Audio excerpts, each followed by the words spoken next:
Welcome करते हैं हम आपको आज के सेमिनार में, जिसका टॉपिक है कि एक मजबूत टीम कल्चर कैसे बनाया जाए, या एक मजबूत टीम का, एक मस्बत टीम का कल्चर किस तरह से बनाया जाए। किसी भी ऑर्गेनाइजेशन की कामयाबी तब तक नहीं हो सकती, वो अपने गोल्स, अपने टारगेट, अपने सेल्स, अपना बिजनेस तब तक कामयाब नहीं कर सकती जब तक वहां पर एक टीम वर्क का एनवायरनमेंट नहीं होता। इसलिए किसी भी टीम की, किसी भी कारोबार की, किसी भी बिजनेस की कामयाबी के लिए सबसे ज़्यादा ज़रूरी चीज़ उसका टीम वर्क होना है। जहाँ पे आप कलेक्टिवली काम कर रहे हैं, टीम वर्क में काम कर रहे हैं, आप वहाँ पे बुलंदियों पे जा सकते हैं। मगर जहाँ पे आपका टीम वर्क नहीं है, हर बंदा एक दूसरे की लेग पुलिंग कर रहा है, वहाँ पे कोई उस तरह से एक दूसरे को सपोर्ट नहीं कर रहा जिस तरह से उसका हक बनता है, वहाँ से सिनर्जी डेवलप नहीं हो रही, तो ऐसे बिजनेसेस हमेशा नाकाम ही हो जाते हैं और इस तरह के जो गोल्स हैं कंपनीज के, वो भी अचीव नहीं होते। तो इसलिए ये टॉपिक को हमने आज चुना था ताकि हम आप सब व्यूअर्स को ये बता सकें कि टीम वर्क कितना ही ज्यादा जरूरी है। और उसके लिए हम आज शेयर करने जा रहे हैं आपके साथ कौन से ऐसे की एलिमेंट्स हैं जो एक कामयाब और मस्बत टीम में पाए जाते हैं। ठीक है, तो सबसे पहले हम इसको डिस्कस कर लेते हैं, आज की प्रेजेंटेशन का डिस्कस कर लेते हैं हम। Championing, crafting champions is about more than just winning. It's about creating a thriving environment where individuals are feel valued, जहाँ पे इंडिविजुअल्स को ऐसा लगे कि उनकी वैल्यू हो रही है, उनको रिस्पेक्ट मिल रही है, ना कि सिर्फ उनको टिश्यू पेपर की तरह इस्तेमाल करके वेस्ट किया जा रहा है।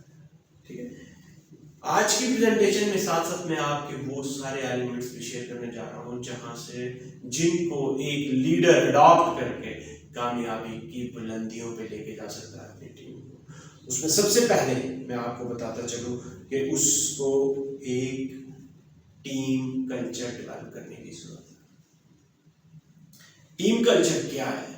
Team culture is the shared values, beliefs and behaviors that shape how team members interact. ऐसे रूल्स, ऐसे वैल्यूज, ऐसे स्टैंडर्ड्स आपने डेवलप करनी है कि किस तरह से टीम मेंबर आपस में इंटरेक्ट करेंगे। कोई किसी को एनॉय नहीं करेगा, कोई किसी को डिट्रैक्ट नहीं करेगा, डिस्ट्रैक्ट नहीं करेगा। हर बंदा अपनी एनवायरनमेंट में अपने एक फोकस के साथ, अपने बिलीफ के साथ अपने टीम वर्क में अपनी टीम के साथ काम करेगा। ठीक है, इफ इट इन्फ्लुएंसेस कम्युनिकेशन, अगर वहां पे इस तरह की एनवायरनमेंट होगी, रूल्स एंड रेगुलेशंस होंगे, हर बंदे को फ्रीडम होगी, वहां पे क्या होगा? वहां पे कामयाबियों का चर्चा होगा, बोलबाला होगा, और ये वाला इस तरह वहां पे कम्युनिकेशन की ओपननेस होगी, डिसीजन मेकिंग की फैसिलिटी होगी, और ultimately the teams success, team की कामयाबी। So we need to understand your team culture is the first step in enriching it. सबसे पहले जो चीज आपकी टीम की कामयाबी के लिए जरूरी होती है, वहाँ का कल्चर, पॉजिटिव टीम कल्चर, जहाँ पे लोगों को फ्रीडम हो, जहाँ पे लोगों को बोलने की आज़ादी हो, जहाँ पे अपने ओपिनियन शेयर करने की आज़ादी हो, वहाँ पे अपने बिलीफ को, रिलीजन को फॉलो करने की आज़ादी हो। ठीक है, और हर बंदे को वैल्यूड महसूस किया जाए। द नेक्स्ट थिंग जो एक विनिंग टीम के लिए बहुत ज्यादा जरूरी है, एक कामयाब टीम कल्चर बनाने के लिए बहुत ज्यादा जरूरी है, वो है वहां पे द एनवायरनमेंट ऑफ ट्रस्ट। हर बंदा एक दूसरे के ऊपर एतमाद कर रहा हो, किसी को ये ना लगे कि दूसरा बंदा, मेरा टीम का दूसरा बंदा मुझे धोखा दे रहा है, मुझे फ्रॉड कर रहा है। इसलिए वहां पे ये सबसे ज्यादा जरूरी है। दूसरा नंबर पे कि वहां पे एक ट्रस्ट का फैक्टर डेवलप होना चाहिए with in the team members. इसको हम देख लेते हैं। Building trust with in a team is essential for fostering a positive culture. Team का ट्रस्ट होगा तो वहां पे एक दूसरे के साथ कोलैबोरेटिवली काम हो रहा होगा, पॉजिटिव कल्चर डेवलप होगा, सपोर्ट करेंगे एक दूसरे को, सिनर्जी डेवलप होगी। So when team members feel safe to express their ideas and concerns, it leads to greater collaboration and innovative solutions. वहां पे आपस में कोलैबोरेटिवली काम होगा तो वहां पे नए नए सॉल्यूशंस आएंगे, नए नए आइडियाज जनरेट होंगे। Trust is the foundation of any successful team. इसलिए ट्रस्ट एक बेसिक फाउंडेशन का हिस्सा है, बुनियाद का हिस्सा है किसी भी टीम की कामयाबी का और किसी भी टीम के कामयाब कल्चर का। नेक्स्ट, आगे जो तीसरा की एलिमेंट इसमें आ रहा है वो है ओपननेस ऑफ कम्युनिकेशन। जहां पे लोगों को, आपके टीम मेंबर्स को, आपके कलीग्स को ओपननेस होती है बोलने की। They are open to share their ideas, they are free to express their emotions, their creativeness. वहां पे हमेशा इनोवेशन होती है, वहां पे हमेशा पॉजिटिविटी होती है, वहां पे हमेशा कामयाबी उनके कदम चूमती है। इसलिए ये चीज आपने बहुत ज्यादा रखनी है। आपने एक अच्छा पॉजिटिव टीम कल्चर बनाने के लिए ये चीज आपको बहुत ज्यादा जरूरी चाहिए। Open communication allows for transparency and honesty within the team. वहां पे ओपननेस होगी, ट्रांसपेरेंसी होगी और टीम कल्चर डेवलप करना होगा। So encourage team members to share their thoughts and feedback openly. आपने उनको फ्रीडम देनी है कि वो आपके साथ पॉजिटिव फीडबैक शेयर करें, आप किस तरह से इंप्रूव कर सकते हैं उसको शेयर करें। This practice cultivates a culture where everyone feels heard and valued, leading to improved morale. जब हर बंदे को टीम में लगेगा कि मेरी बात सुनी जा रही है, मेरी बात का कुछ असर हो रहा है, उसको फीडबैक को समझा जा रहा है और उस तरह से इंप्रूव किया जाता है, अल्टीमेटली उसका एक मोरल बुलंद होगा, उसका कनेक्शन ज़्यादा अच्छा स्ट्रॉन्ग हो जाएगा। नेक्स्ट की element for a positive team culture is the diversity. आपने हमेशा, ठीक है कि आप एक अगर किसी भी स्पेसिफिक एरिया में रह रहे हैं, मगर वहाँ पे लोगों के बिलीव्स, लोगों के पॉलिटिकल थॉट्स, लोगों की एफिलिएशंस डिफरेंट हो सकती हैं, and so you need to understand that everybody holds its own perspective, its own ideas. आप उसको बाउंड नहीं कर सकते, उसका रिलीजियस एफिलिएशन को आप ख़त्म नहीं कर सकते। तो आपने ये बात ज़रूर याद रखनी है कि आपने हमेशा अपने साथ जितने भी लोग आपके काम कर रहे हैं उनकी रिस्पेक्ट करनी है, उनके रिलीजन की, उनके बिलीव्स की, उनकी आइडियोलॉजी की, उनकी पॉलिटिकल एफिलिएशन की। जहाँ पे जिन ऑर्गेनाइजेशंस में, जिन टीम्स में इस तरह का कल्चर पाया जाता है, वहाँ पे हमेशा एक कामयाबी की एनवायरनमेंट होती है।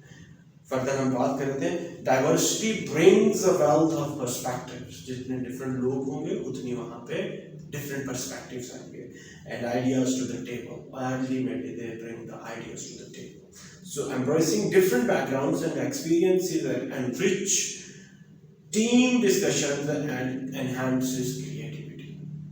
ठीक है जी? Next हम बात कर रहे थे clear goals.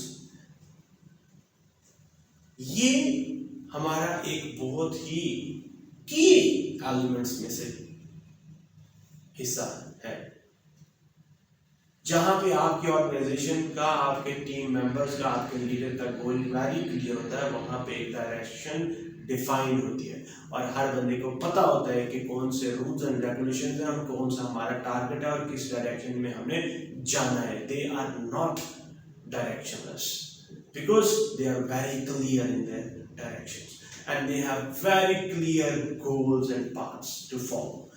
सो जहां पे जिन ऑर्गेनाइजेशन में, जिन टीम्स में ये वाली एनवायरनमेंट पाई जाती है, वहां पे हमेशा टीम्स अलाइन होती हैं, सिनर्जी डेवलप हो रही होती है, टाइम वेस्ट नहीं होता, प्रोडक्टिविटी होती है, इनोवेशन होती है।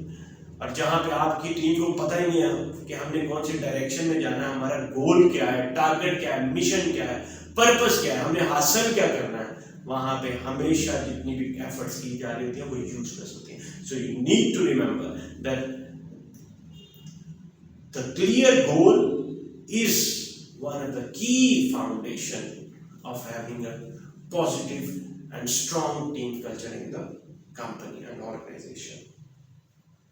और उसके साथ साथ आपने जहां पे अपनी टीम की छोटी छोटी सी कामयाबियों को सेलिब्रेट किया जाता है, उनके साथ तो उनकी खुशियों को मनाया जाता है, उनकी बर्थडे है, उनका छोटा सा टारगेट है, उनका वीकली टारगेट हो गया, उनका हफ्ते का टारगेट हो गया, उनका डेली का टारगेट हो गया, वहां पे हमेशा पॉजिटिविटी रहती है, वहां पे पॉजिटिव मूड रहता है, वहां पे इनोवेशन आती है और क्रिएटिविटी आती है। और अल्टीमेटली उसमें उस एम्प्लॉय में, उस पर्टिकुलर एम्प्लॉय में उसकी एक्सीलेंस डेवलप होती है। ठीक है, वहां पे इस चीज का भी आपने बहुत ज्यादा ख्याल रखना है।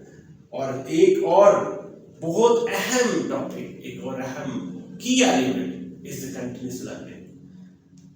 जिन टीम्स में पॉजिटिविटी होती है, कंटिन्यूअस लर्निंग का एनवायरनमेंट कल्चर होता है, हर बंदा एक दूसरे से लर्न कर रहा होता है, अपनी मिस्टेक से, अपने फीडबैक को सुन के पॉजिटिविटी ला रहा होता है, वहां पे हमेशा एक दूसरे को सपोर्ट करने की एनवायरनमेंट होती है और वहां पे हमेशा कामयाबी आती है। वहां पे लेग पुलिंग नहीं होती। जहां पे आपका इस तरह का एनवायरनमेंट होगा, एक दूसरे को हर बंदा जो है ना उसको डिसीव करने की सोच रहा है, वहां पे कंटिन्यूअस लर्निंग नहीं हो रही है, वो स्टैग्नेंट उसने अपनी लर्निंग कर लिया, अल्टीमेटली वहां पे कोई इनोवेशन नहीं होगी, ग्रोथ नहीं आएगी, एक्सीलेंस नहीं आएगी, ठीक है, क्रिएटिविटी नहीं आएगी, ओपननेस नहीं होगी। वो एक रिजिड माइंडसेट वाला जो चीज है ना, वो अगर आपकी टीम मेंबर्स में शामिल हो जाएगी तो आपकी कभी भी कंपनी कामयाब नहीं हो सकती। वो हमेशा आपको नुकसान करेगी और आपकी ग्रोथ को स्टैग्नेंट कर देगी।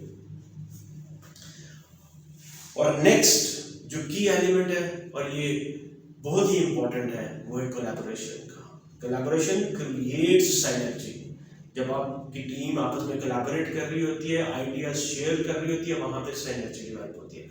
आप एक दूसरे से मिलते मिलाते हैं, पॉजिटिविटी आपकी एक्सचेंज होती है, आपके आइडियाज नए नए आते हैं, आपका वहां पे एनवायरनमेंट पॉजिटिव होता है, आपका कल्चर, टीम कल्चर वहां पे स्ट्रॉन्ग डेवलप होता है।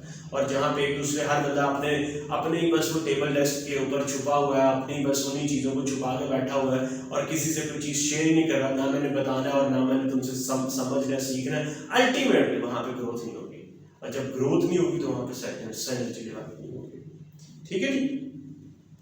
और इसके साथ साथ जो मैं आपको बताता चलूं कि एक और अहम चीज वो है फीडबैक को कबूल करना। आपकी एनवायरनमेंट, आपका टीम कल्चर इस तरह का पॉजिटिव होना चाहिए कि वहां पे हर बंदा फीडबैक को कबूल कर रहा हो और उसको अपने ऊपर इस तरह से एक्सेप्ट कर रहा हो कि जो मुझे इंप्रूव करने की चीजें हैं मैंने उनको इंप्रूव करना है, ना कि उसको इस तरह से ले कि ये मुझे कोई बंदा टारगेट कर रहा है, ये मुझे डिप्रेशन का शिकार कर रहा है, ये मुझे परेशान कर रहा है, ये मुझे तकलीफ दे रहा है, इस तरह से नहीं। आपने हमेशा जब भी आपको फीडबैक मिले, यू शुड इम्प्रूव। अगर पॉजिटिव और जेन्युइन फीडबैक मिल रहा है, you need to improve yourself. इसी तरह से ही आप अपनी कंटिन्यूअस लर्निंग से हमेशा आगे बढ़ सकते हैं। और अगर आप किसी के दिए हुए फीडबैक को अपने ऊपर कबूल ही नहीं करेंगे, आप उसको समझेंगे नहीं कि ये हाँ जी ये पॉजिटिव फीडबैक दे रहा है, मुझे इसको असर करना चाहिए, इसको समझना चाहिए, वहां पे आपकी कभी लर्निंग नहीं होगी। ठीक है जी। तो यही चंद एक टॉपिक थे, यही चंद एक एलिमेंट्स थे जो मैंने आपको बताया कि आप किस तरह से एक स्ट्रॉन्ग टीम कल्चर बना सकते हैं अपनी ऑर्गेनाइजेशन में। ये वाली चीज़ों को फॉलो करते हुए, इन सारे पॉइंट्स को, एडॉप्शन को, इसके अलावा कोलैबोरेशन होगी, सिनर्जी डेवलप होगी, क्रिएटिविटी होगी, डाइवर्सिटी होगी, ये सारे की एलिमेंट्स को जब आप अपनी टीम के कल्चर में शामिल करेंगे तो आपकी कामयाबी पक्की होगी, गारंटीड सक्सेस आपके साथ होगी। और अगर आप इन्हीं एलिमेंट्स को उस तरह से अपनी ज़िंदगी में अपनी टीम के कल्चर में शामिल नहीं करेंगे तो आपकी टीम कभी भी कामयाबी के मराहिल को तय नहीं कर सकेगी। सो आपने याद रखना है, और इन जो की एलिमेंट्स मैं आपको बता रहा हूँ, आपने इनको अपनी टीम में शामिल करना है, फिर ही आपकी टीम कामयाबी के मराहिल आसान तरीके से मुकम्मल कर सकेंगे। आज के इस सेमिनार में, आज के इस वीडियो में, आज के इस इवेंट से इजाज़त चाहते हैं और दुआ करते हैं कि अल्लाह ताला हम सब के लिए आसानियाँ करे और हम सब के अपनी हिफ्ज़-ओ-अमान में रखे। अस्सलाम वालेकुम।